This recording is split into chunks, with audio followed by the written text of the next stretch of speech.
Hello बच्चों, कैसे हैं आप। आज हम लोग स्टार्ट करेंगे इर्रेशनल नंबर्स टॉपिक पर क्वेश्चंस। बेटा आप सभी लोग अपनी कॉपी खोल लीजिए और क्वेश्चन लिखना स्टार्ट कर दीजिए। Classify the following real numbers as rational और इर्रेशनल। बेटा इनमें से कौन कौन से रियल नंबर्स रेशनल हैं या इर्रेशनल हैं। ठीक है बेटा, first question 2√2 plus 5√3 minus 7√5 plus 3√3 minus √2 plus √5। बेटा अनलाइक इर्रेशनल नंबर्स ना तो ऐड होते हैं और ना ही सब्ट्रैक्ट होते हैं। ठीक है बेटा, लेकिन लाइक इर्रेशनल नंबर्स ऐड भी होते हैं और सब्ट्रैक्ट भी होते हैं। ठीक है बेटा, तो बेटा √2 का लाइक इर्रेशनल नंबर कहाँ लिखा हुआ है, यहां पर। √3 का ये लिखा, √5 का ये रहा। ठीक है बेटा, अब लाइक इर्रेशनल नंबर्स को पास पास लिख लेते हैं। 2√2 माइनस √2 में प्लस 5√3 प्लस 3√3 माइनस 7√5 में प्लस √5। बेटा 2√2 में एक √2 चला गया तो कितना बचा, √2 प्लस का 5√3 में प्लस का 3√3, तो ये ऐड होके कितना हो गया 8√3।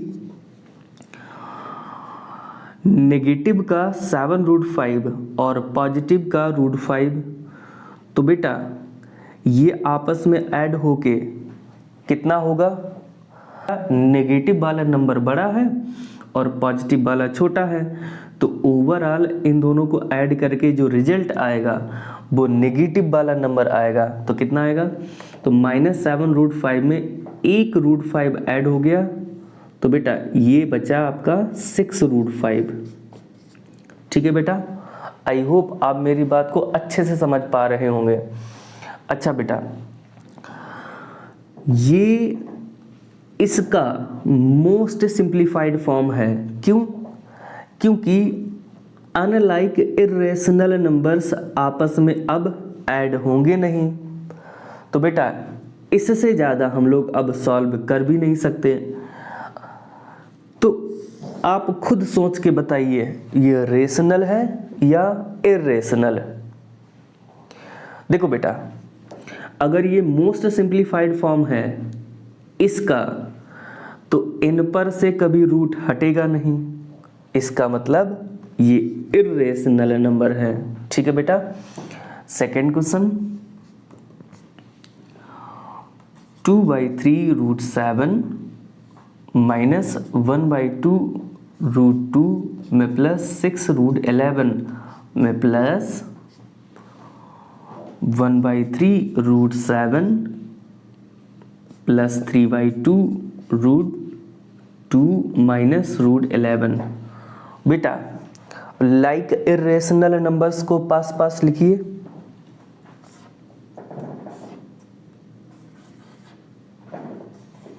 आप लिखना स्टार्ट कीजिए। 2/3√7 में प्लस 1/3√7 माइनस का हाफ √2 प्लस 3/2√2 प्लस का 6√11 माइनस का √11। बेटा इन दोनों का एलसीएम कितना होगा, 3 1 जा 1 इंटू 2√7, तो 2√7 हो जाएगा। साइन प्लस का 3 1 जा 1 इंटू 1√7 कितना हो जाएगा, तो बेटा 1 में 1√7 मल्टीप्लाई होगा, तो 1 इंटू 1 तो 1 इंटू √7, 1 इंटू √7 ये तो √7 ही होता है। क्यों, क्योंकि 1 में किसी नंबर a से मल्टीप्लाई करते हैं तो बेटा रिजल्ट ए ही आता है, आप सभी लोग जानते हैं। तो बेटा यहाँ पे कितना आएगा, √7। इन दोनों का एलसीएम लीजिए बेटा, कितना आएगा, 2 1 जा 1 इंटू नेगेटिव का 1 इंटू √2। तो बेटा 1 इंटू नेगेटिव का 1 इंटू √2, तो ये कितना हो जाएगा, प्रोडक्ट होके नेगेटिव का √2। ठीक है बेटा, में प्लस 2 1 जा 1 इंटू 3√2, तो 1 इंटू 3√2 कितना हो जाएगा, 3√2 प्लस बेटा पॉजिटिव का 6√11 और नेगेटिव का √11, तो ये आपस में सब्ट्रैक्ट होके कितना आ जाएगा, 5√11। ठीक है बेटा। अच्छा, इनके न्यूमरेटर्स को आपस में ऐड कीजिए, तो कितना आ जाएगा बेटा, 2√7 में प्लस √7 3√7 अपॉन 3। यहाँ पे बेटा प्लस का 3√2 है, माइनस का √2 है, तो बेटा ये ऐड होके कितना आ जाएगा, प्लस का 2√2 अपॉन 2 और प्लस का 5√11। बेटा अब ये 3 से 3 कैंसिल आउट हो गया, ये 2 से ये 2 कैंसिल आउट हो गया, तो ये आएगा √7 में प्लस √2 में प्लस 5√11। बेटा ये तीनों अनलाइक इरेशनल नंबर्स हैं, तो फर्दर ऐड नहीं हो सकते। इसका मतलब इसका मोस्ट सिंप्लीफाइड फॉर्म ये लिखा हुआ है। तो बेटा इन पर से रूट कभी हटेगा नहीं, इसलिए ये इरेशनल नंबर है। ठीक है बेटा। अब अगला क्वेश्चन, क्वेश्चन नंबर 3।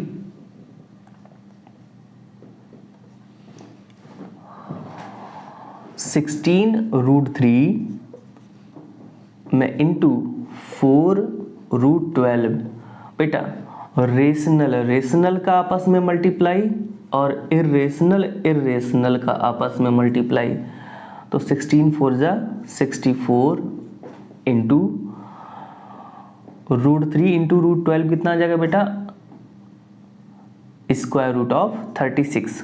बेटा 64 इंटू 6, तो बेटा ये कितना आ जाएगा, 6 4 जा 24, 6 6 जा 36 में प्लस 2 38। तो बेटा ये तो एक रेशनल नंबर है। ठीक है बेटा। अगला क्वेश्चन 12√15 अपॉन 4√3। तो बेटा 4 3 जा 12, तो ये आएगा 3 इंटू √15 अपॉन 3। तो बेटा ये आएगा 3 इंटू 3 5 जा 15, 3√5। तो बेटा ये आएगा 3 इंटू √5। इससे ज़्यादा ये सॉल्व हो नहीं सकता। ठीक है बेटा। ये रेशनल है और ये इरेशनल है, तो प्रॉपर्टीज ऑफ इरेशनल नंबर्स में सेकेंड प्रॉपर्टी, रेशनल का इरेशनल के साथ प्रोडक्ट हमेशा इरेशनल नंबर आता है। शर्त ये थी कि रेशनल नंबर 0 के बराबर नहीं होना चाहिए। तो बेटा यहाँ पे रेशनल नंबर 3 के बराबर है। ठीक है बेटा। अगला क्वेश्चन 5 -3 में प्लस √5 इंटू -3 माइनस √5। बेटा अगर हम इस ब्रैकेट से माइनस साइन कॉमन ले लें और इस ब्रैकेट में उस माइनस साइन से मल्टीप्लाई कर दें, तो यहाँ पर एक आइडेंटिटी यूज हो जाएगी। कौन सी आइडेंटिटी, अभी देखिए आपको समझ में आएगा। तो इस ब्रैकेट से मैंने माइनस साइन कॉमन लिया, तो बेटा देखना माइनस साइन कैसे कॉमन लिया जाता है। -3 में प्लस √5 इंटू जब इस ब्रैकेट से माइनस साइन कॉमन लोगे तो जो नेगेटिव का टर्म है वो प्लस का हो जाएगा, और अगर पॉजिटिव का टर्म मौजूद है तो वो माइनस का हो जाता है। तो जब इन दोनों टर्म से माइनस साइन कॉमन लोगे तो बेटा ये नेगेटिव का टर्म है तो पॉजिटिव हो जाएगा, और ये नेगेटिव का टर्म है तो ये भी पॉजिटिव का हो जाएगा। अच्छा बेटा, अब ये नेगेटिव है क्योंकि मल्टीप्लाई है तो ये नेगेटिव सबसे आगे आ जाएगा।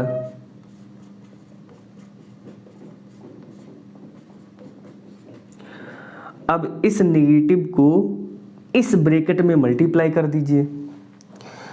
तो जब नेगेटिव को इस ब्रैकेट में मल्टीप्लाई करेंगे तो इस नेगेटिव का इसके साथ प्रोडक्ट होगा, कितना हो जाएगा प्लस का 3, और इस नेगेटिव का इसके साथ प्रोडक्ट होगा तो कितना हो जाएगा माइनस का √5। तो बेटा हमने क्या किया था, इस ब्रैकेट से नेगेटिव साइन कॉमन लिया, ये बाहर आ गया, ठीक है बेटा, और चूंकि प्रोडक्ट है इसलिए ये नेगेटिव सबसे आगे आ गया। अब इस नेगेटिव को इस ब्रैकेट के अंदर मल्टीप्लाई कर दिया तो जो नेगेटिव का था वो पॉजिटिव हो गया और जो पॉजिटिव का था वो नेगेटिव का हो गया। बेटा अब इन दोनों ब्रैकेट्स को ध्यान से देखिए, कौन सी आइडेंटिटी लग रही,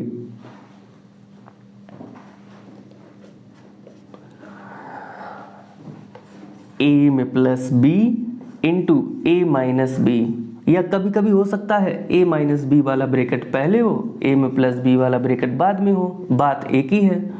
तो ये कितना आता है a square minus B square, similarly a square minus B square. तो बेटा ये आ जाएगा a माइनस बी, a में plus b, 9 minus 5 that is 4, और 4 एक रेशनल नंबर है।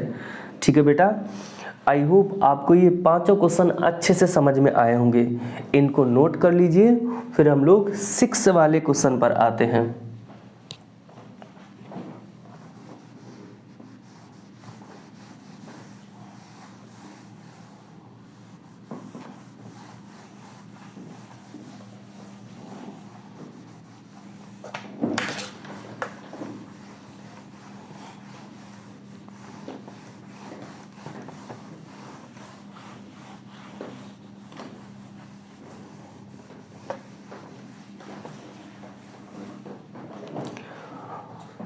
क्वेश्चन नंबर 6, बेटा 3 plus √3 bracket close into 2 plus √2 का होल स्क्वायर। बेटा यहाँ पर कोई भी आइडेंटिटी नहीं लग रही, सिर्फ इतने पर एक आइडेंटिटी लग रही है। कौन सी वाली, a में प्लस b का whole square equal to a square में प्लस b स्क्वायर में plus 2 into a into B, सिर्फ यहाँ पर लग रही है। ठीक है बेटा, तो इस ब्रैकेट में इस आइडेंटिटी का यूज कर लेते हैं। तो ये a और ये b, तो 3 में प्लस √3 इंटू a स्क्वायर 2 का होल स्क्वायर में प्लस b स्क्वायर √2 का होल स्क्वायर में plus 2 into a into B, bracket close. 3 में प्लस √3 इंटू 4 में प्लस 2 में प्लस रेशनल का प्रोडक्ट हो जाएगा तो 4√2 ब्रैकेट क्लोज। 3 में प्लस √3 इंटू 6 में प्लस 4√2। ठीक है बेटा, अभी भी कोई भी आइडेंटिटी नहीं लग रही, देख रहे हैं बेटा आप। तो सीधे सीधे प्रोडक्ट कर लेते हैं, इस 3 का इसके साथ, फिर इसके साथ, इस √3 का इसके साथ, फिर इसके साथ। बेटा ये दोनों टर्म पॉजिटिव के हैं तो इनके प्रोडक्ट से पहले प्लस साइन आएगा। बेटा ये दोनों टर्म पॉजिटिव है तो इनके प्रोडक्ट से पहले प्लस साइन आएगा। ये दोनों टर्म पॉजिटिव के हैं तो इनके प्रोडक्ट से पहले प्लस साइन आएगा। ये दोनों टर्म पॉजिटिव हैं तो इनके प्रोडक्ट से पहले प्लस साइन आएगा। ठीक है बेटा।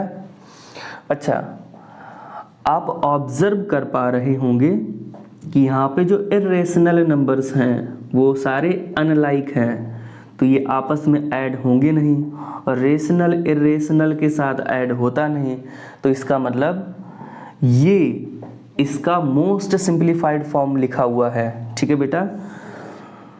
तो बताइए सोचकर, ये रेशनल है कि इर्रेशनल है? बेटा ये पूरा इन पर से ये रूट हटेगा नहीं, तो बेटा फिर कैसा होगा? Irrational number. आई होप आपको क्वेश्चन नंबर 6 अच्छे से समझ में आ गया होगा। क्वेश्चन नंबर 7,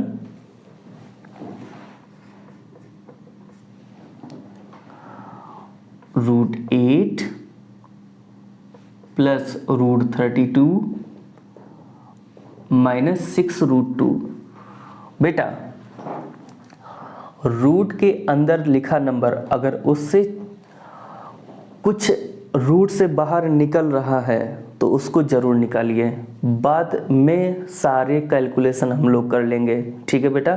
सबसे पहले क्या करना है, अगर रूट के अंदर से रूट के बाहर कुछ ना कुछ निकल रहा है तो सबसे पहले हम लोग यही करेंगे, बाद बाकी जितने भी कैलकुलेशन हैं या क्वेश्चन सॉल्विंग है ये सब बाद में करेंगे। ठीक है बेटा। √8 को हम लोग लिख सकते हैं 2 × 2 × 2 प्लस √30 को हम लिख सकते हैं कितना? 2 × 2 × 2 × 2 × 2 माइनस 6√2। ठीक है बेटा। आई होप आप मेरी बात को समझ पा रहे होंगे। यहाँ 2 होता है जब कुछ नहीं लिखा होता, तो बेटा सेम फैक्टर का एक पेयर, यहाँ पे सेम फैक्टर के 2 पेयर, 2√2 में प्लस 2 × 2 × √2 माइनस 6√2, तो बेटा 2√2 में प्लस 4√2 माइनस 6√2। बेटा लाइक इर्रेशनल नंबर्स ऐड हो जाते हैं और सब्ट्रैक्ट भी, तो बेटा इनको ऐड कर लीजिए, कितना आया? 6√2, नेगेटिव का 6√2। बेटा सेम टर्म एक बार पॉजिटिव में लिखा है एक बार नेगेटिव में लिखा है तो कैंसिल आउट हो जाएगा, तो कितना आ जाएगा? 0, और 0 एक रेशनल नंबर है। ठीक है बेटा। Question number 8, 2√13 upon 3√52 minus 4√117। बेटा सबसे पहले रूट के अंदर से जो चीज रूट के बाहर निकल रही है उसको पहले, बाद बाकी सारे काम बाद में। ठीक है बेटा। ये प्राइम नंबर है, यहां से कुछ नहीं निकलेगा।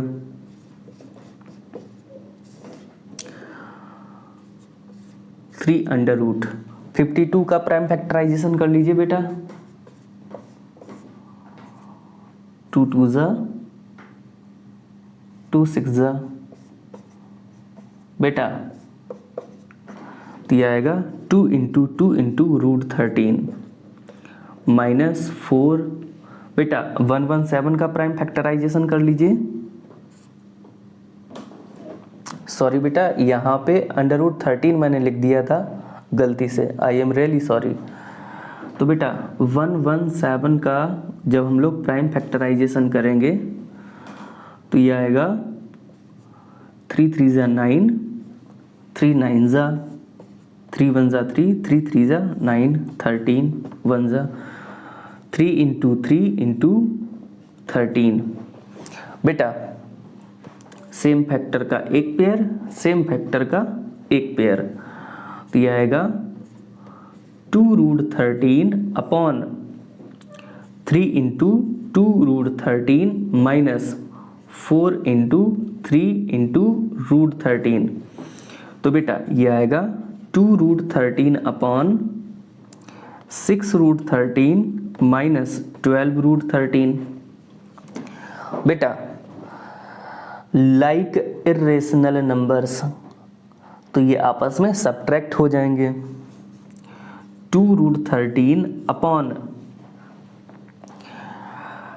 नेगेटिव वाला बड़ा नंबर है, पॉजिटिव वाला छोटा, तो ओवरऑल रिजल्ट क्या आएगा? नेगेटिव का 6√13। बेटा √13 कैंसिल आउट हो गया, 2 3 जा 6, तो ये सॉल्व होके आएगा नेगेटिव का 1/3। बेटा नेगेटिव का 1/3 एक रेशनल नंबर है। ठीक है बेटा, आई होप आपको 8 तक सारे क्वेश्चन अच्छे से समझ में आए होंगे। इसको नोट कर लीजिए। फिर अगला क्वेश्चन 9।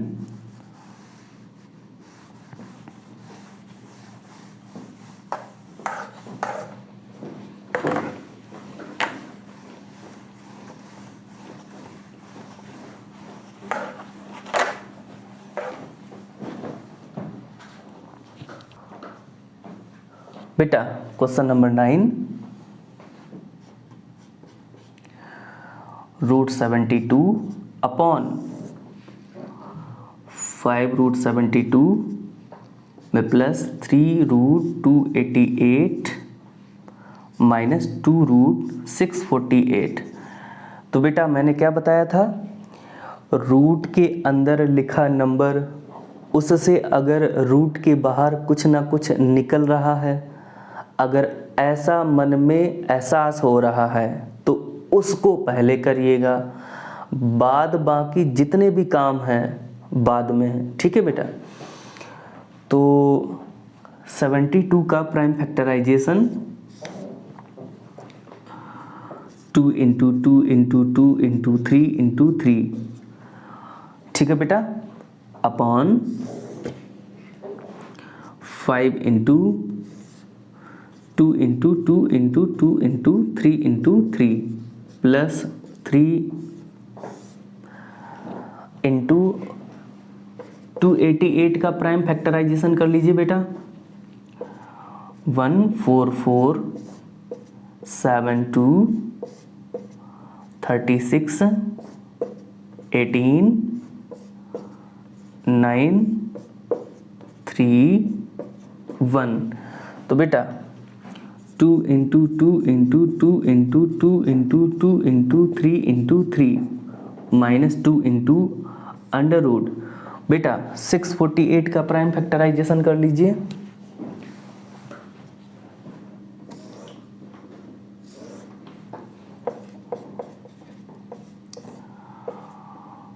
324 162 81 27 9 3 1।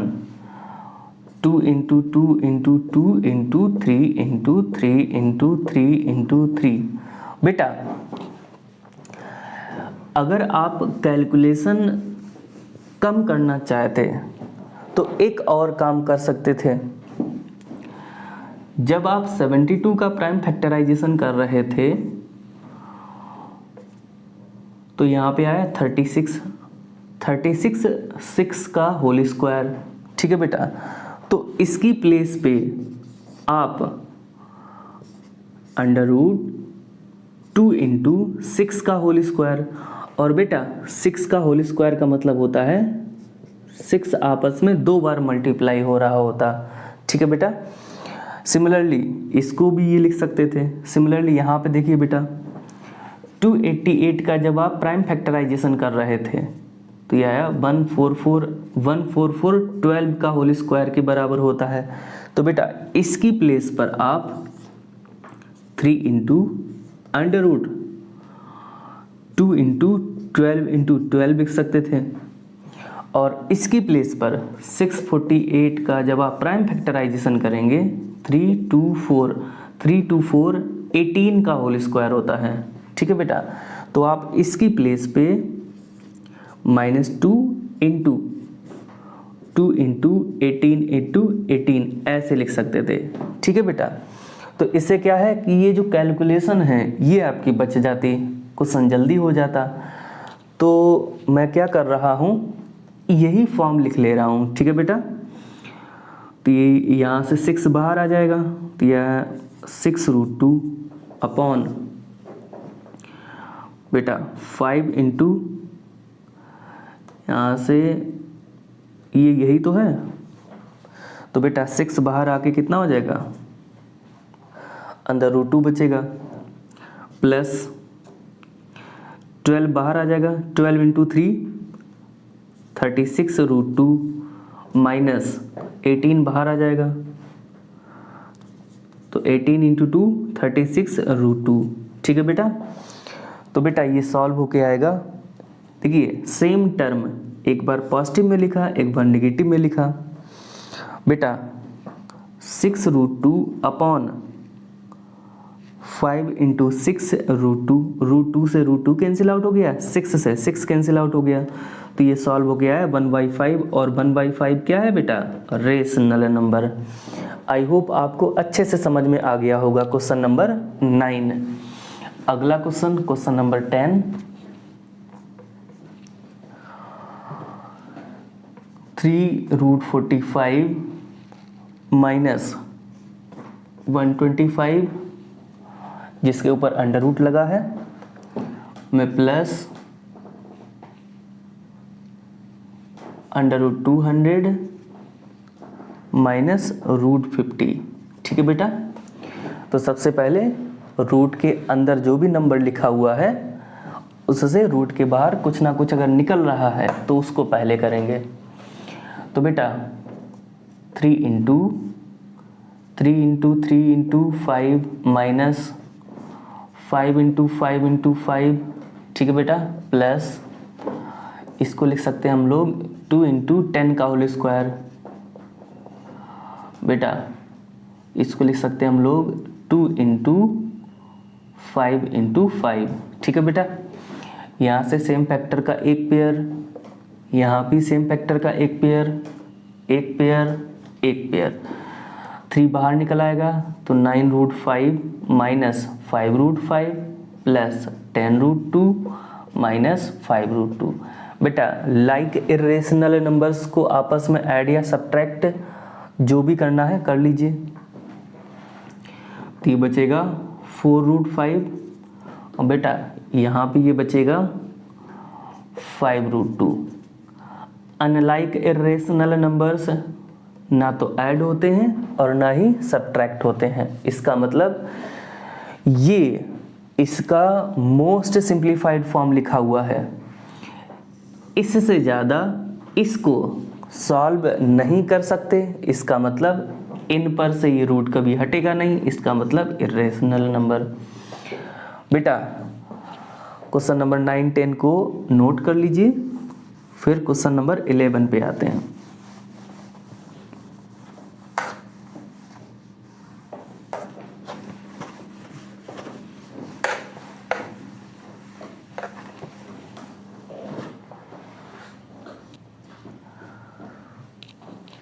बेटा question number 11, 2√30 upon √6 minus 3√140 upon √28 plus √55 upon √99।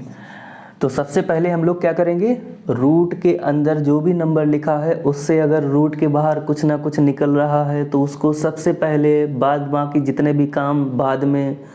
ठीक है बेटा, क्या 30 से रूट के बाहर कुछ ना कुछ निकलेगा? प्राइम फैक्टराइजेशन करके देख लीजिए, सेम फैक्टर का पेयर बन रहा है?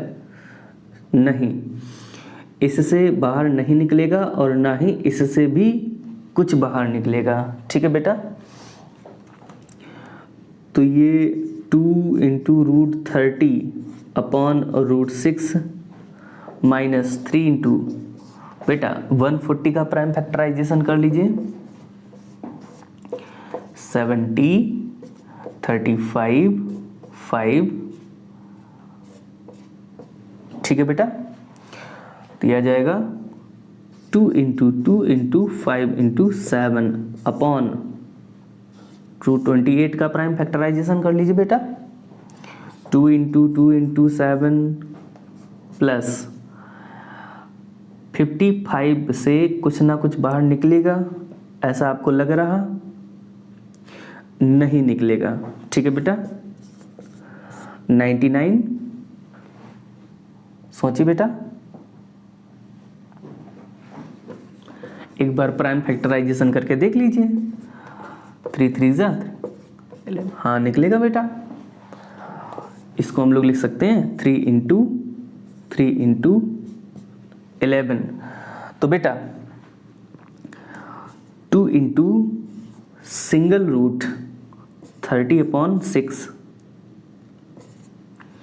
Minus 3 into 2 into under root 35/2 into under root 7 में प्लस रूट 55/3 रूट 11, ठीक है बेटा। 6 5 जा 30, तो यहाँ पे बचा 2 रूट 5 माइनस 1 2 से 1 2 कैंसिल आउट हो गया, तो 3 इंटू सिंगल रूट 35/7। बेटा under root A upon under root B ये बराबर होता है under root A upon B. ये जो फार्मूला है ये दोनों तरफ से यूज होता है।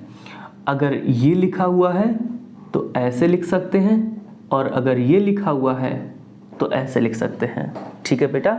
ज़रूरत पड़ने पे जो भी ये लिखा है तो ऐसे, ये लिखा है तो ऐसे लिख सकते हैं, ठीक है बेटा।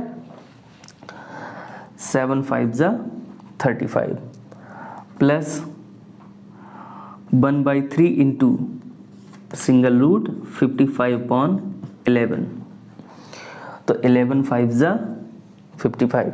तो बेटा ये आएगा 2 रूट 5 माइनस 3 इंटू रूट 5 में प्लस 1/3 रूट 5, ठीक है बेटा।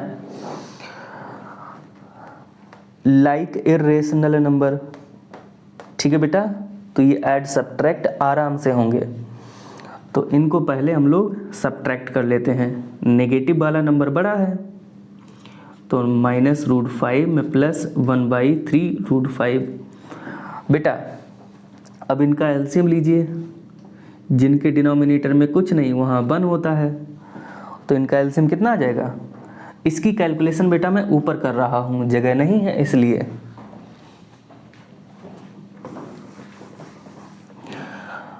तो एलसीएम आएगा 3, 1 3 जा 3 इंटू माइनस रूट 5 कितना हो जाएगा -3 रूट 5। यहाँ पे साइन प्लस का है तो ये प्लस आ जाएगा। 3 1 जा 1 इंटू रूट 5, तो ये रूट 5 आ जाएगा, ठीक है बेटा। न्यूमरेटर को देखिए और इनको आपस में क्या करिए, ऐड करिए। कितना आएगा, नेगेटिव वाला बड़ा है पॉजिटिव वाला छोटा है, तो ओवरऑल रिजल्ट नेगेटिव का आएगा माइनस का 2 रूट 5/3। बेटा माइनस का 2/3 इंटू रूट 5 ये रेशनल नंबर है और ये इरेशनल नंबर है, इन दोनों का प्रोडक्ट है। बताइए बेटा क्या आएगा। प्रॉपर्टीज ऑफ इरेशनल्स में सेकेंड प्रॉपर्टी, ध्यान दीजिए, रेशनल का इरेशनल के साथ जो प्रोडक्ट आता है वो हमेशा इरेशनल नंबर आता है। शर्त ये थी कि रेशनल नंबर 0 के बराबर नहीं होना चाहिए, तो कहाँ है 0 के बराबर, -2/3 है यहाँ पर। आई होप आप इस क्वेश्चन को अच्छे से समझ गए होंगे। क्वेश्चन नंबर 12,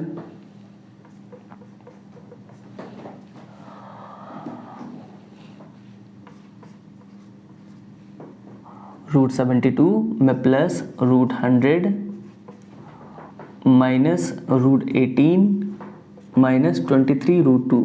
बेटा इस क्वेश्चन को आप होमवर्क में कीजिए। क्वेश्चन नंबर 13 को देख लीजिए, ठीक है बेटा, इसको नोट कर लीजिए, नहीं तो आपको बोरियत महसूस होगी। और बहुत सारे बच्चों को तो हो सकता है बोरियत भी महसूस हो रही होगी, क्योंकि आप लोग सोच रहे होंगे सर क्वेश्चन तो सब एक ही जैसे हैं, आप सारे क्वेश्चंस को करा रहे हैं। तो बेटा मैं हर एक स्टूडेंट को देखते हुए ये सारे क्वेश्चंस को सॉल्व कर रहा हूँ, ठीक है बेटा। अगर आपको लगता है कि मैं इन सारे क्वेश्चंस को अच्छे से कर लूँगा तो बेटा इसको आप स्किप कर दीजिए और आगे बढ़ जाइए, ठीक है बेटा। क्वेश्चन नंबर 13,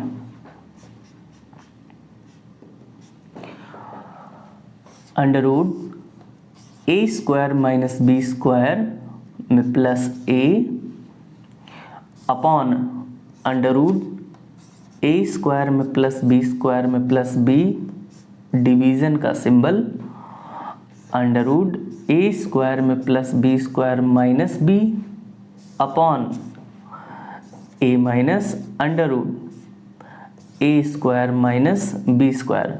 बेटा यहाँ पे देखिए न्यूमरेटर एंड डिनोमिनेटर में अगर एक से ज़्यादा टर्म मौजूद हैं, बेटा मेरी बात को ध्यान से सुनिएगा, न्यूमरेटर एंड डिनोमिनेटर में एक से ज़्यादा टर्म ऐड या सब्ट्रैक्ट हो रहे हों तो आप खुद ब्रैकेट लगा लीजिए, न्यूमरेटर में भी और डिनोमिनेटर में, ठीक है बेटा, यहाँ पर भी। अच्छा, अब इस डिवीज़न को जब हम मल्टीप्लाई में चेंज करेंगे तो बेटा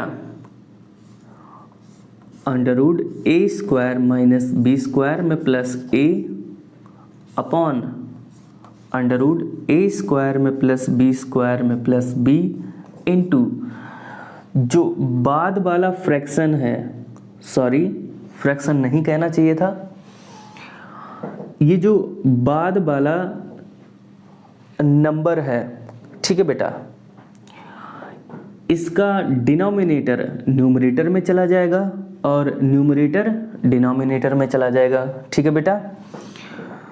तो a minus under root a square minus B square bracket close upon under root a square में plus B square minus b, ठीक है बेटा।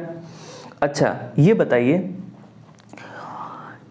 इस ब्रैकेट में मैं जो चेंज कर रहा हूँ, चेंजमेंट, इस ब्रैकेट में मैं जो चेंजमेंट कर रहा हूँ उसको ध्यान दीजिएगा। अगर मैं इस प्लस ए को पहले लिख दूँ और इस plus under root a square minus B square को बाद में लिख दूँ तो क्या ये ब्रैकेट चेंज हो जाएगा? नहीं। देखिए बेटा ए plus under root a square minus B square, बेटा कोई चेंजमेंट नहीं आया। अब मेरी बात को ध्यान से देखिए, सुनिएगा बेटा,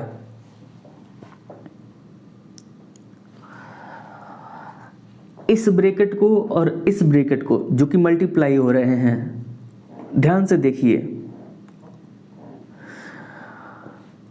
ए में प्लस बी, ए माइनस बी आइडेंटिटी लग रही है तो बेटा ये आपका आ जाएगा आइडेंटिटी यूज होके ए स्क्वायर माइनस बी स्क्वायर। तो बेटा बी की प्लेस पे under root a square minus B square है, तो जब आप under root a square minus B square का होल स्क्वायर करेंगे तो ये रूट हट जाएगा।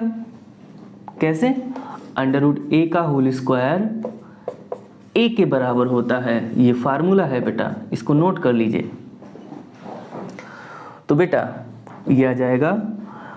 एक इम्पॉर्टेंट बात, जब भी आप नेगेटिव साइन के बाद एक से ज़्यादा टर्म लिखने जाते हैं तो उनको लिखने से पहले अपना खुद का ब्रैकेट लगा लीजिए, ऐसे गलती होने के चांसेस कम हो जाते हैं, ठीक है बेटा।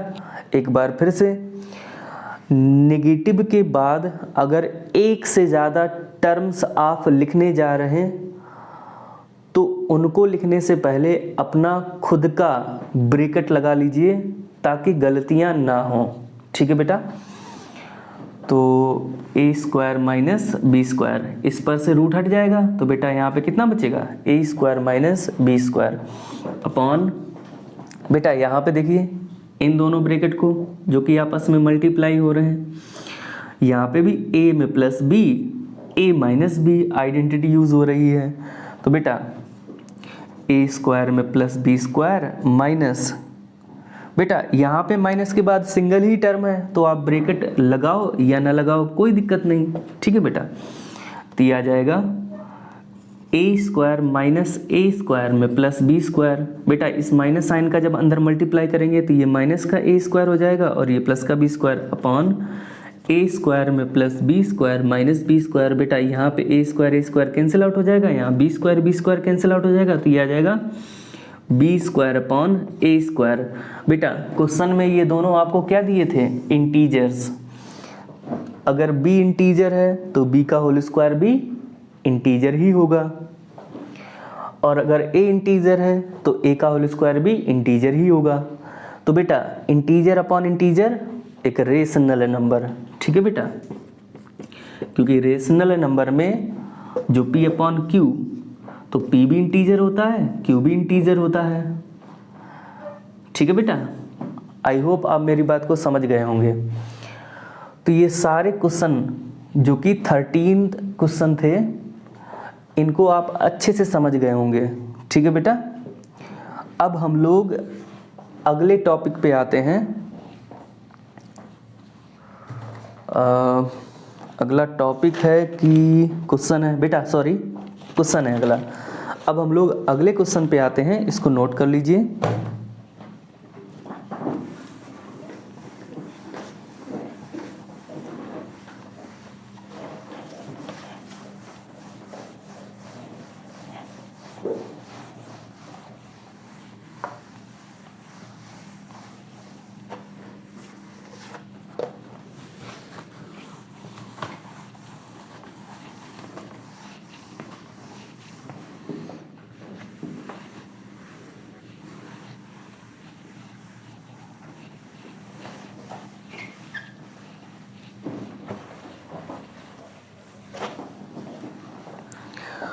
Question number 2.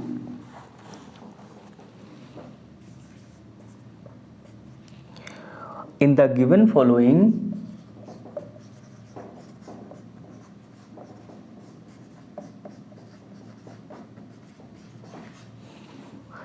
equations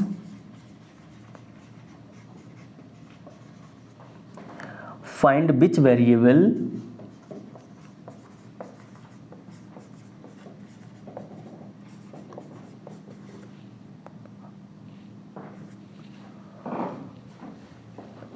x, y, z, dot dot dot represent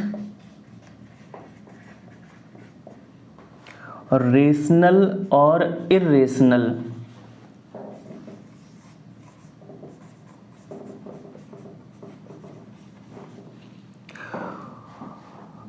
first x square is equal to 5, second y square is equal to 9, third z square is equal to 0.04, fourth u square is equal to 17/4, 5 डब्ल्यू square is equal to 27, 6 t square is equal to 0.9। बेटा ये question क्या कह रहा है, in the given following equations find which variables x Y z dot dot dot represent rational और irrational. बेटा इन इक्वेशंस से X Y Z U W T calculate कीजिए, फिर X Y Z U W T जो भी दिया है वेरिएबल, उनकी जो भी वैल्यूज आई हैं उनको आप नोटिस कीजिए वो रेशनल है कि इर्रेशनल है। ठीक है बेटा, यही आपसे पूछा गया है। तो बेटा एक फार्मूला आप रिमेंबर कर लीजिए, वेरी इंपॉर्टेंट फार्मूला।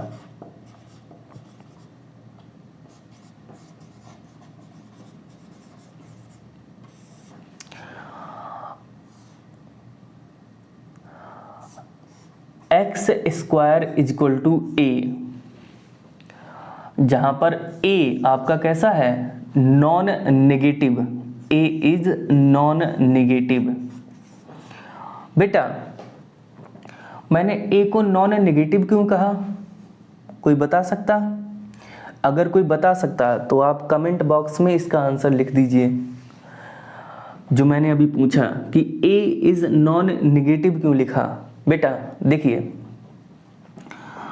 ये जो एक्स स्क्वायर है, इस एक्स की प्लेस पे आप कोई भी रियल नंबर पुट कर लीजिए।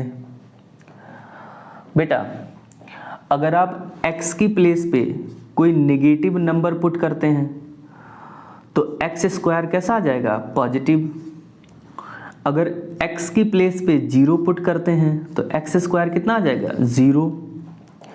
अगर एक्स की प्लेस पे पॉजिटिव नंबर पुट करते हैं तो एक्स स्क्वायर कितना आ जाएगा, पॉजिटिव। तो बेटा ओवरऑल अगर मैं इनको कंबाइन करूं तो x की प्लेस पे नेगेटिव नंबर पुट करते हैं तो उसका होल स्क्वायर पॉजिटिव हो जाता है। अगर x की प्लेस पे 0 पुट करते हैं तो उसका होल स्क्वायर 0 के बराबर आ जाता है। और अगर x की प्लेस पे पॉजिटिव नंबर पुट करते हैं तो उसका होल स्क्वायर पॉजिटिव ही रहता है। तो बेटा नेगेटिव के केस में इसका होल स्क्वायर पॉजिटिव, 0 के केस में इसका होल स्क्वायर 0 और पॉजिटिव के केस में इसका होल स्क्वायर पॉजिटिव। अब इन दोनों को इनको आपस में आप कंबाइन कीजिए और बोलिए तो एक्स स्क्वायर कैसा है, 0 एंड पॉजिटिव। अब 0 एंड पॉजिटिव का मतलब एक्स स्क्वायर कैसा हो जाएगा, x square is non negative number. I hope आप मेरी बात को अच्छे से समझ पा रहे होंगे। तो बेटा अगर एक्स स्क्वायर नॉन नेगेटिव है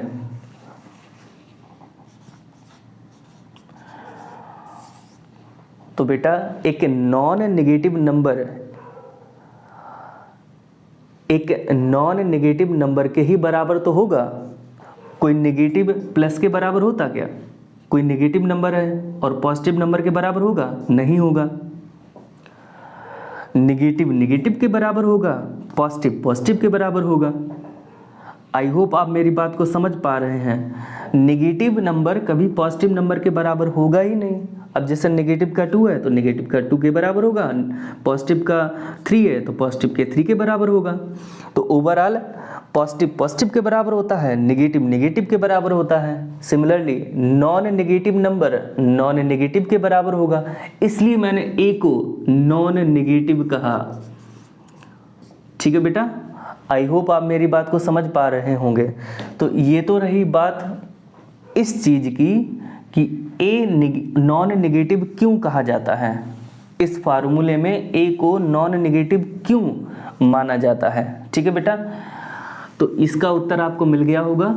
अब अगर एक्स स्क्वायर बराबर ए है तो एक्स बराबर होता है plus minus under root of A.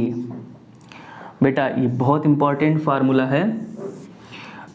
If x square बराबर a then x equal to plus minus under root of a. ठीक है बेटा, इसको नोट कर लीजिए, वेरी इंपॉर्टेंट फार्मूला। ठीक है बेटा, अब हम लोग क्वेश्चन पर आते हैं। First question,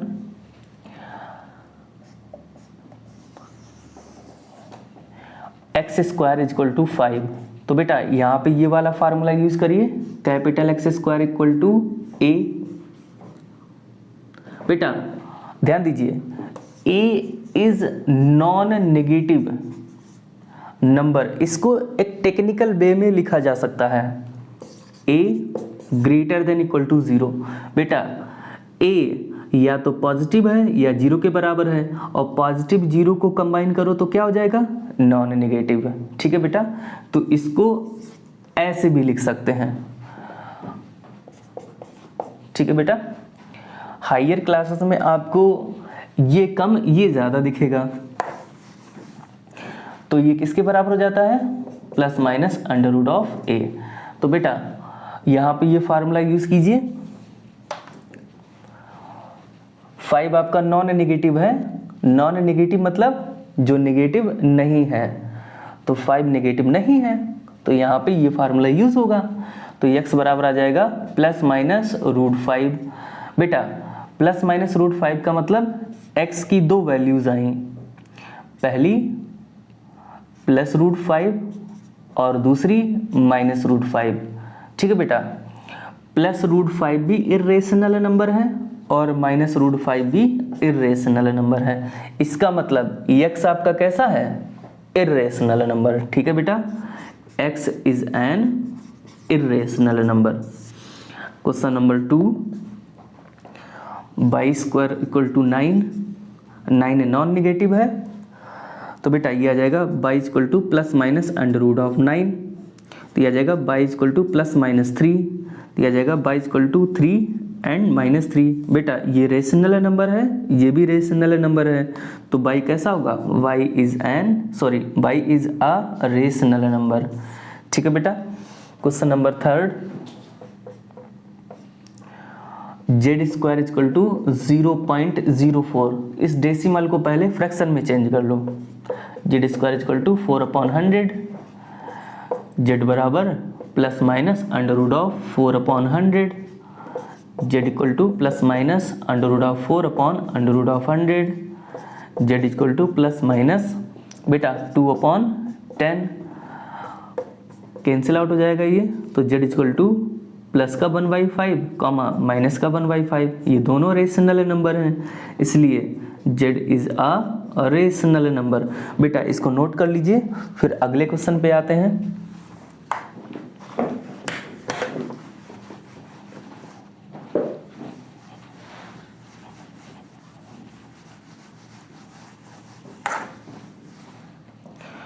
question number 4, u² = 17/4।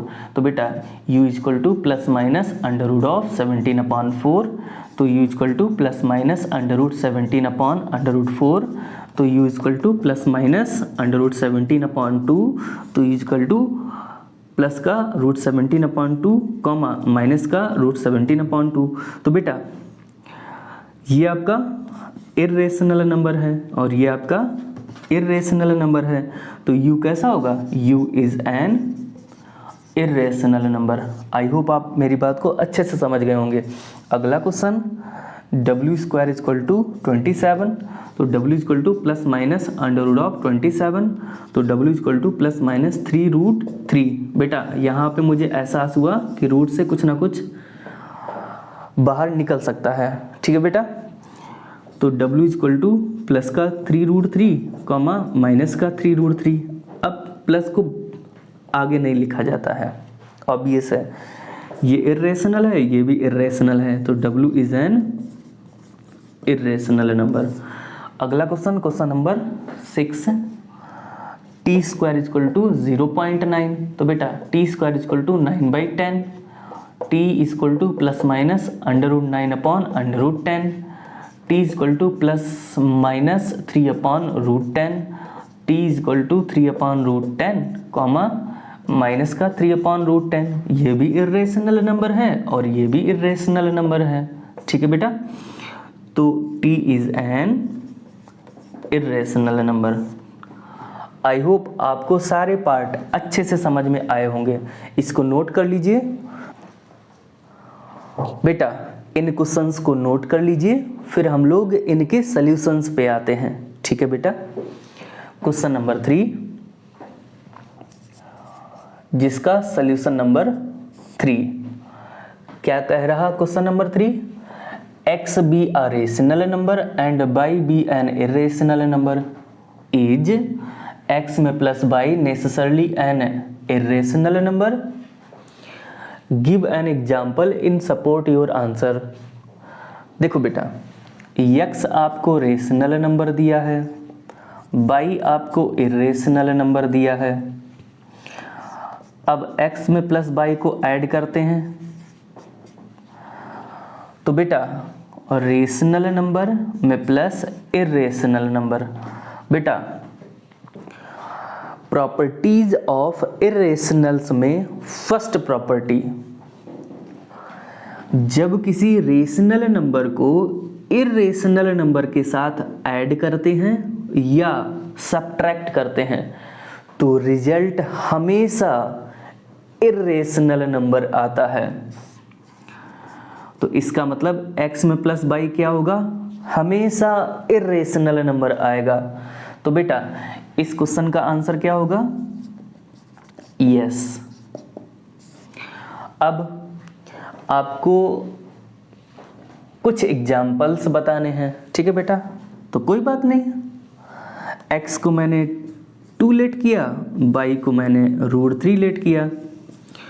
तो x में प्लस बाई आया 2 + √3। बेटा ये इर्रेशनल नंबर है। x को मैंने 0 लेट किया, y को मैंने √2 लेट किया।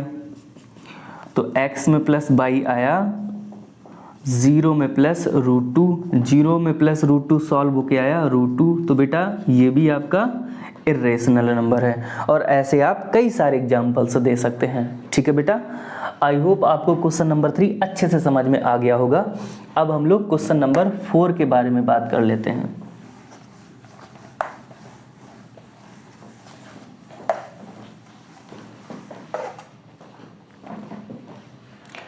Solution number 4। बेटा a be a rational number and b be an irrational number, is a into b necessarily an irrational number? Give an example in support your answer। बेटा a आपको rational number दिया है, b आपको irrational number दिया है। अब कह रहा है कि इनका प्रोडक्ट क्या होगा। तो बेटा रेशनल का इर्रेशनल के साथ प्रोडक्ट,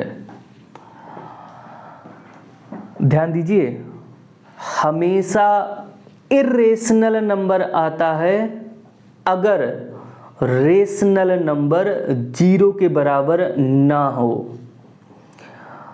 बेटा क्या यहां पर a 0 के बराबर नहीं ले सकते? क्यों नहीं ले सकते? यहां पे तो उसने ये लिखा है a एक रेशनल नंबर है, मतलब a कोई भी एक रेशनल नंबर है। उसने ऐसा तो लिखा नहीं कि यहां पर a जो रेशनल नंबर है आप a को 0 के बराबर कंसीडर नहीं कर सकते। क्या ऐसा कुछ लिखा है? नहीं। बेटा रेशनल नंबर का प्रोडक्ट इर्रेशनल के साथ हमेशा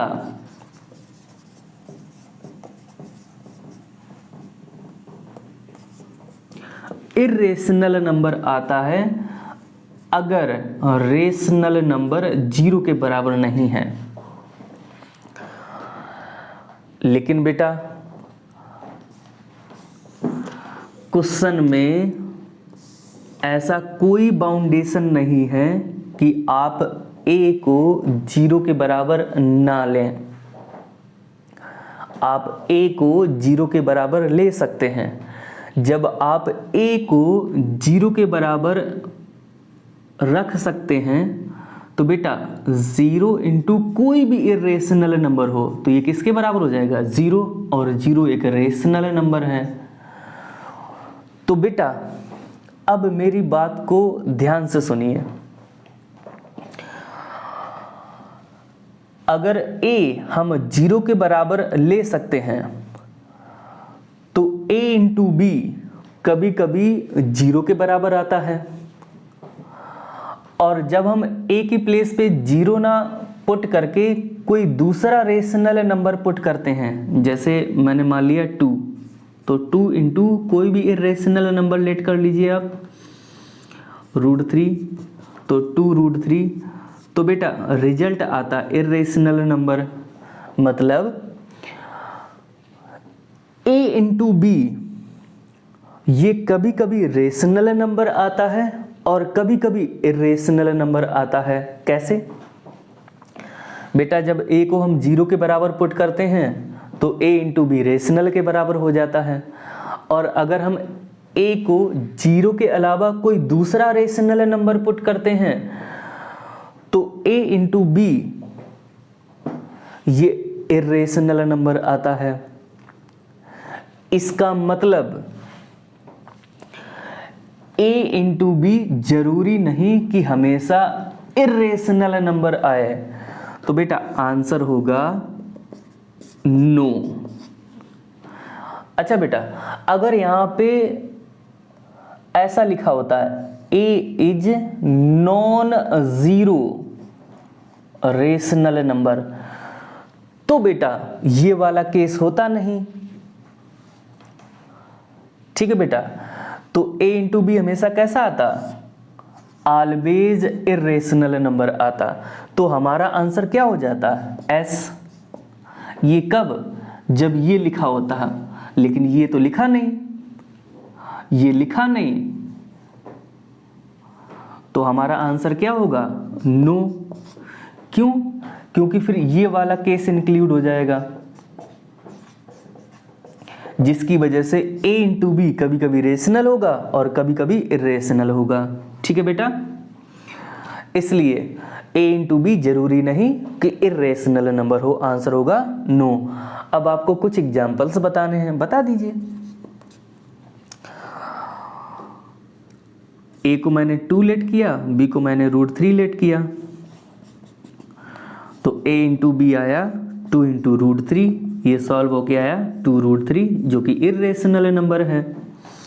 a मैंने 0 लेट किया, b को मैंने √2 लेट किया, तो a इंटू बी आया 0 इंटू √2, तो ये सॉल्व होके आया 0 जो कि रेशनल नंबर है। ठीक है बेटा, आई होप आपको क्वेश्चन नंबर 4 अच्छे से समझ में आ गया होगा, अच्छे से क्लियर हो गया होगा। ठीक है बेटा, अब हम लोग प्रूविंग ऑफ इर्रेशनलिटी इसके बारे में पढ़ेंगे। ठीक है बेटा, इसको नोट कर लीजिए।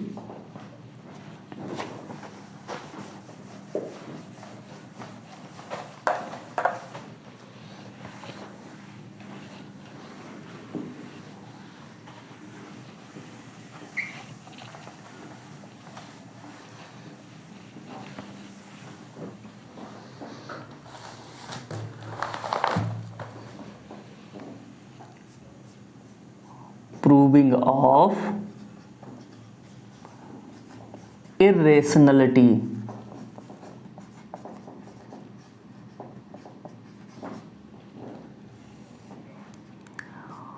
बेटा क्वेश्चन लिखिए, question number 5, prove that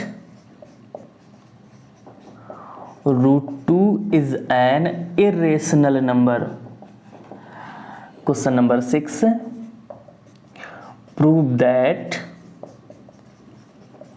√n is an irrational number where n is positive integer which is not perfect square।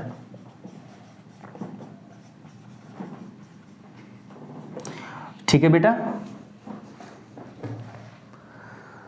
हाँ यही है बेटा। ठीक है, अच्छा बेटा, क्वेश्चन नंबर 5 के सॉल्यूशन को स्टार्ट करने से पहले मैं आपको एक कॉन्सेप्ट के बारे में बताना चाहता हूं। बेटा 144 का प्राइम फैक्टराइजेशन कीजिए, फिर 12 का प्राइम फैक्टराइजेशन कीजिए, 441 का प्राइम फैक्टराइजेशन कीजिए, फिर 21 का प्राइम फैक्टराइजेशन कीजिए, 400 का प्राइम फैक्टराइजेशन कीजिए, फिर 20 का प्राइम फैक्टराइजेशन कीजिए। कीजिए बेटा, 144 का प्राइम फैक्टराइजेशन क्या होगा, 2 की पावर 4 इंटू 3 की पावर 2। 12 का प्राइम फैक्टराइजेशन क्या होगा, 2 की पावर 2 इंटू 3 की पावर 1। 21 का पहले प्राइम फैक्टराइजेशन कर लीजिए, 3 की पावर 1 इंटू 7 की पावर 1। 441 का प्राइम फैक्टराइजेशन 3 की पावर 2 इंटू 7 की पावर 2। 20 का प्राइम फैक्टराइजेशन 2 की पावर 2 इंटू 5 की पावर 1। 400 का प्राइम फैक्टराइजेशन 2 की पावर 4 इंटू 5 की पावर 2। बेटा 12 का होल स्क्वायर 144, 21 का होल स्क्वायर 441, 20 का होल स्क्वायर 400। इन सब से एक कंक्लूजन निकला, क्या? बेटा if n is prime factor of p square then n is also prime factor of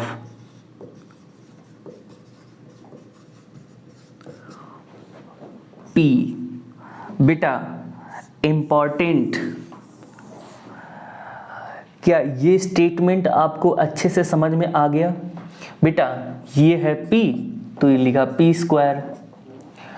अगर 2 144 का प्राइम फैक्टर है तो 2 12 का भी प्राइम फैक्टर है। 7 441 का प्राइम फैक्टर है तो 7 21 का भी प्राइम फैक्टर है। क्योंकि ये p है तो ये p स्क्वायर है। बेटा ये p है तो ये p स्क्वायर है। बेटा 5 अगर 400 का प्राइम फैक्टर है तो 5 20 का भी प्राइम फैक्टर है। तो इन सब से एक कंक्लूजन निकाल लिया, if n is prime factor of p square then n is also prime factor of p। I hope आपको ये कॉन्सेप्ट अच्छे से समझ में आ गया होगा। ठीक है बेटा, इसको नोट कर लीजिए, फिर हम लोग क्वेश्चन पर आते हैं।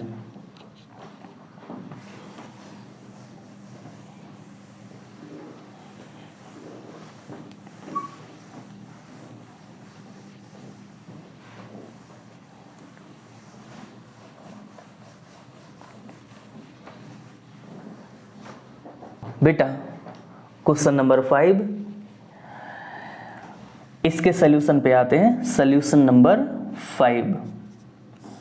बेटा सबसे पहले हम लोग क्या करेंगे, √2 को रेशनल नंबर के बराबर लेट कर लेंगे।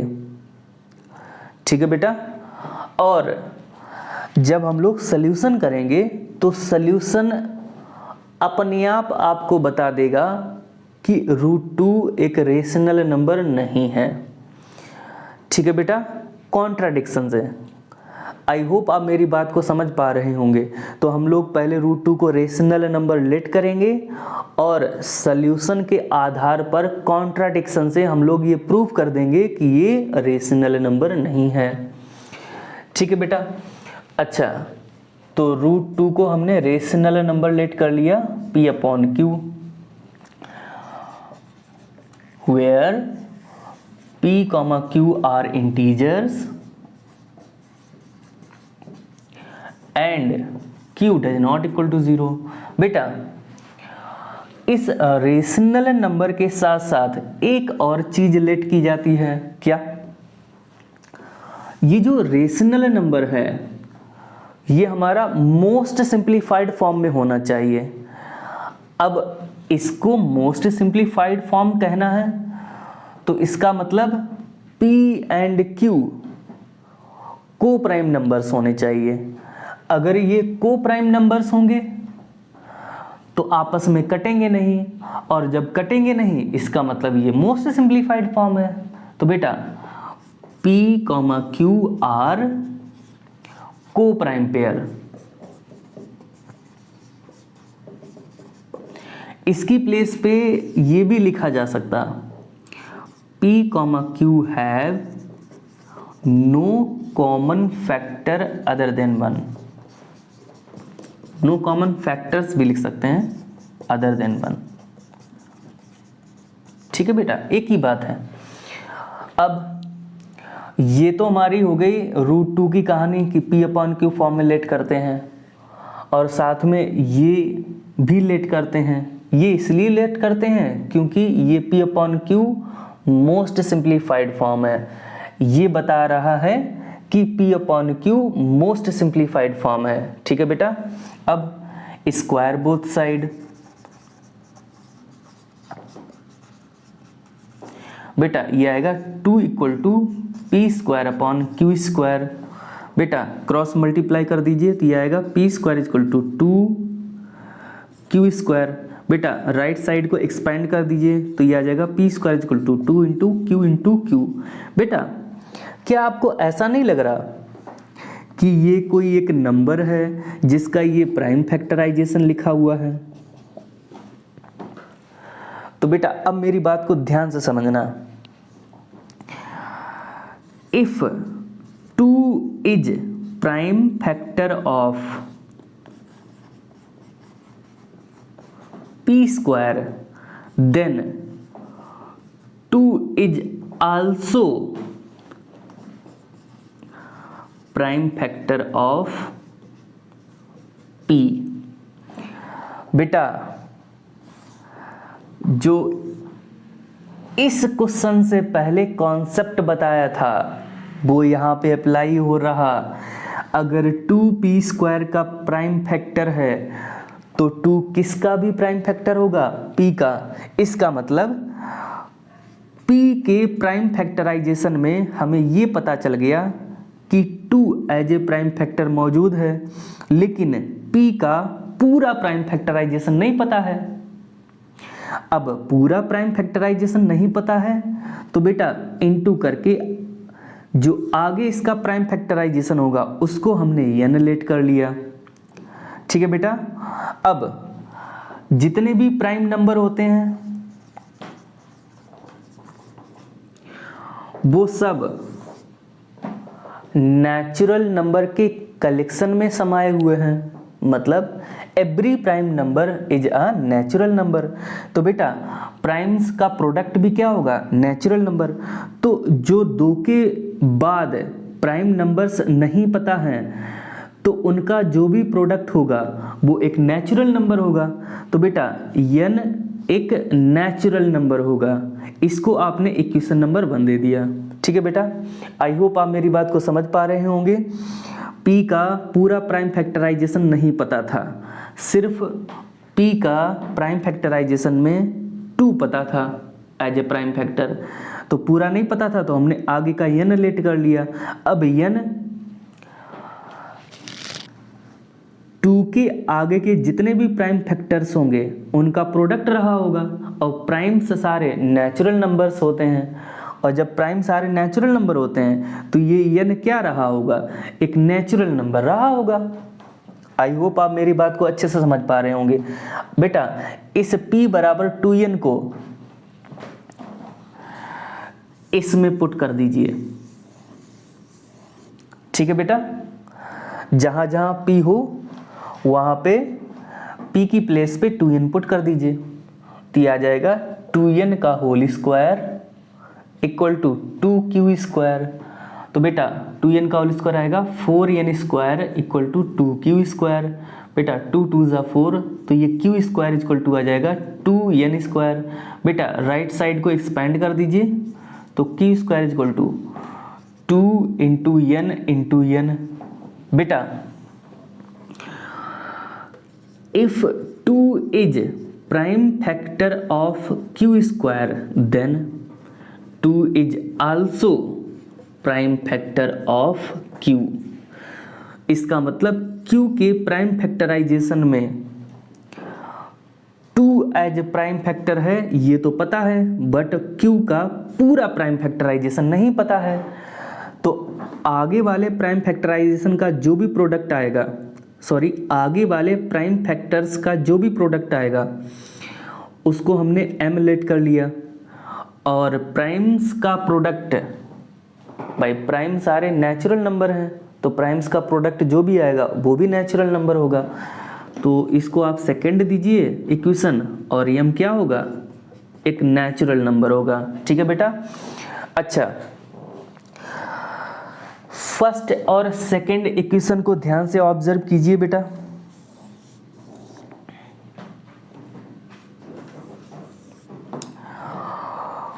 P और Q के बीच में आपको कौन सा नंबर कॉमन दिख रहा है? 2। बेटा P और Q के बीच में आपको क्या कॉमन दिख रहा है? 2. We observe that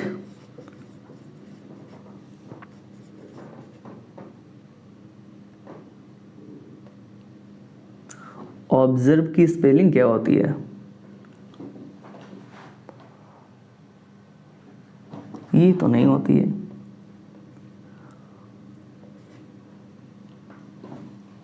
ऑब्जर्व की स्पेलिंग भूल गए। जो भी हो बेटा, ठीक है। Be observe that P, Q have 2 as common factor,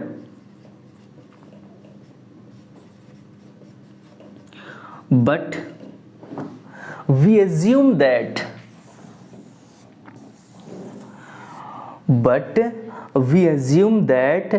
P, Q have no common factors other than 1. But we assume that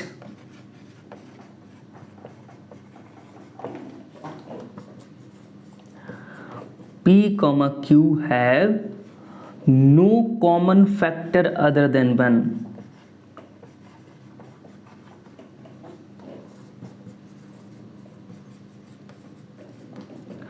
So my assumption is fail.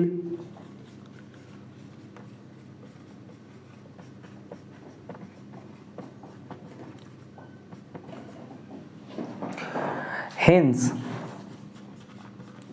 root 2 does not equal to P upon Q. ठीक है बेटा, इसलिए √2 is an irrational number.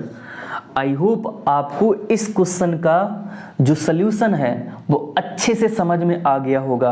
बेटा इसका जो main motive है वो क्या है? हमें P और Q के बीच में हमने प्रूफ कर दिया कि एक कॉमन फैक्टर मौजूद है, क्या? 2। लेकिन हमने लेट किया था कि P और Q के बीच में कोई कॉमन फैक्टर नहीं है 1 के अलावा। तो इसका मतलब जो हमने लेट किया वो गलत लेट किया। अगर ये गलत लेट किया तो इसका मतलब फिर यहाँ पे इक्वल की प्लेस पे क्या हो जाएगा? Does not equal to. I hope आप मेरी बात को अच्छे से समझ पा रहे होंगे। ठीक है बेटा, क्वेश्चन नंबर 6, इसके सल्यूशन पे आते हैं। बेटा अगर आपको ये क्वेश्चन पहली बार में कम समझ में आए तो इसको एक बार फिर से देखिएगा। मुझे आशा है कि आपको अच्छे से समझ में आ जाएगा। ठीक है बेटा, अगर आपको कहाँ पे दिक्कत हो सकती है? बेटा यहाँ तक तो मेरे ख्याल से आपको अच्छे से समझ में आया होगा। ये स्टेटमेंट भी अच्छे से समझ में आया होगा। फिर इसकी वैल्यू को यहाँ पुट कर दिया, यानी जहाँ जहाँ P था वहाँ पे 2n पुट कर दिया, फिर ये आया। ये भी अच्छे से समझ में आ गया होगा। बेटा ये स्टेटमेंट भी अच्छे से समझ में आ गया होगा। मेरे ख्याल से ये भी अच्छे से समझ में आ गया होगा। बेटा इसके बाद जो भी मैंने ये स्टेटमेंट लिखा है, ये जो भी मैंने लिखा है बहुत आसान है। कैसे? आपने फर्स्ट और सेकेंड से क्या ऑब्जर्व किया कि P और Q के बीच में 2 एज ए कॉमन फैक्टर है, ये ऑब्जर्व किया, उसी चीज़ को आपने लिख दिया यहाँ पे। ठीक है बेटा, ये देखिए आपने लिख दिया। लेकिन जो आपने लेट किया वो क्या लेट किया था कि P और Q के बीच में 1 के अलावा कोई कॉमन फैक्टर नहीं है, ये आपने लिखा। ठीक है बेटा, अब सॉल्यूशन से निकल रहा है कि 2 इन दोनों के बीच में कॉमन फैक्टर है, लेकिन लेट किया है कि इन दोनों के बीच में 1 के अलावा कोई भी कॉमन फैक्टर नहीं है। तो बेटा हम तो सॉल्यूशन की सुनेंगे। क्यों?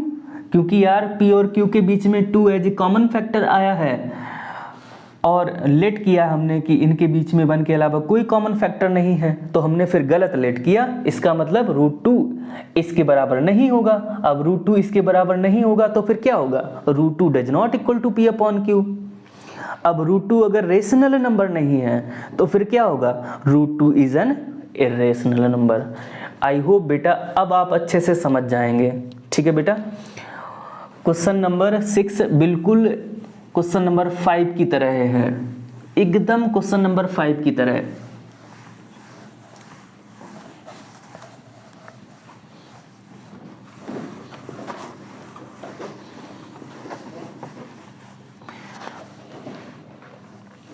देखिए बेटा, जल्दी जल्दी सीख लेते हैं इसको और फिर इसी क्वेश्चन के साथ इस लेक्चर को हम लोग समाप्त करते हैं। नेक्स्ट लेक्चर में हम लोग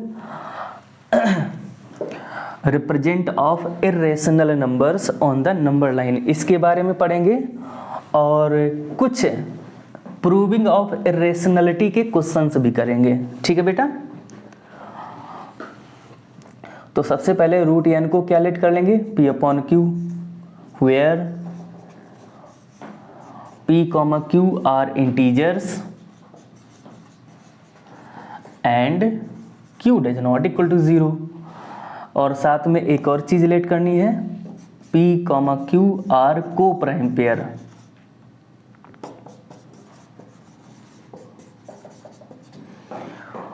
बेटा इन दोनों का होल स्क्वायर कर दीजिए, n बराबर p square upon q square, cross multiplication कर दीजिए तो यह आ जाएगा p square equal to N Q square. Right side वाले का एक्सपेंड कर दीजिए तो बेटा ये आ जाएगा n इंटू क्यू। बेटा ऐसा नहीं लग रहा कि ये जो नंबर है इसका ये प्राइम फैक्टराइजेशन लिखा हुआ है, तो बेटा n is prime factor of p square, then n is also prime factor of p। इसका मतलब p के प्राइम फैक्टराइजेशन में n मौजूद होगा, ये हमें पता चल गया, लेकिन पूरा प्राइम फैक्टराइजेशन नहीं पता, इसलिए हमने बेटा इसके बाद वाले प्राइम्स के प्रोडक्ट को लेट कर लिया x। अब x क्या होगा, नेचुरल नंबर, क्योंकि x क्या है, प्रोडक्ट ऑफ प्राइम्स। प्राइम सारे नेचुरल नंबर्स के अंतर्गत आते हैं, इसलिए उनका प्रोडक्ट भी नेचुरल नंबर के अंतर्गत आएगा। अब ये इक्वेशन नंबर 1 को इसमें पुट कर दिया, जहाँ जहाँ p है वहाँ पे nx को पुट कर दिया, तो बेटा nx का whole square equal to N Q square, तो n square x square equal to N Q square, एक एन से एक एन कट गया तो क्यू स्क्वायर बराबर एन एक्स स्क्वायर। बेटा राइट साइड को आप एक्सपेंड कर दीजिए, n इंटू एक्स। बेटा n is prime factor of q square, then n is also prime factor of q। तो बेटा q के प्राइम फैक्टराइजेशन में आपको n पता चल गया कि n मौजूद है, बट पूरा प्राइम फैक्टराइजेशन नहीं पता, इसलिए बाद बाकी जो इसके आगे प्राइम्स का प्रोडक्ट होगा उसको मैंने बाइलेट कर लिया, इसको सेकेंड इक्वेशन दे दिया और 22 नेचुरल नंबर्स होंगे। ठीक है बेटा, जो भी बाई होगा वो नेचुरल नंबर के अंतर्गत आएगा। अच्छा बेटा, अब इस फर्स्ट और सेकेंड इक्वेशन को ध्यान से देखिए, इन दोनों के बीच में कितना कॉमन है, n। तो we observe that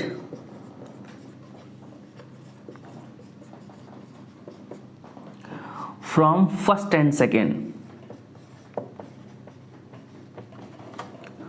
we observe that from first and second p comma q have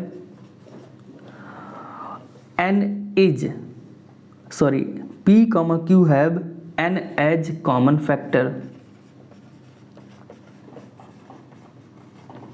but we assume that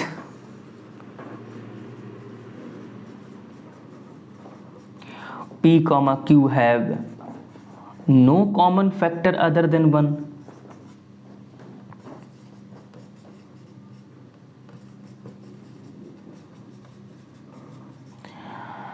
So my assumption is fail.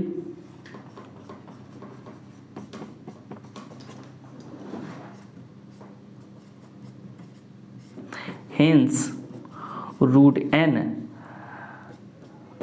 p upon q के बराबर नहीं होगा। So root n is an irrational number. ठीक है बेटा। बेटा ये जो रूट एन है ये आपका एक जनरल क्वेश्चन हो गया। अब एन की प्लेस पे आप 3 रख सकते थे, सेम तरीका, एन की प्लेस पे 5, एन की प्लेस पे 6, 7, 8, 10, 11, 12, 13 सो ऑन, उन सब के लिए ये तरीका। तो मैंने एक जनरल क्वेश्चन आपको बता दिया। ठीक है बेटा। तो इस जनरल क्वेश्चन से आपको सारे क्वेश्चंस समझ में आ गए होंगे। रूट 5 अगर प्रूव करना हो, रूट 6 अगर प्रूव करना हो, रूट 3 अगर प्रूव करना हो, रूट 7, रूट 8, रूट 10, ऐसे करके इनफाइनाइटली मैनी, इन सबको अगर इरेशनल नंबर प्रूव करना हो तो बेटा यही तरीका सेम। ठीक है बेटा। आई होप आपको समझ में आया होगा। ठीक है बेटा, आज का लेक्चर हम लोग यहीं पे समाप्त करते हैं। Tata bye bye.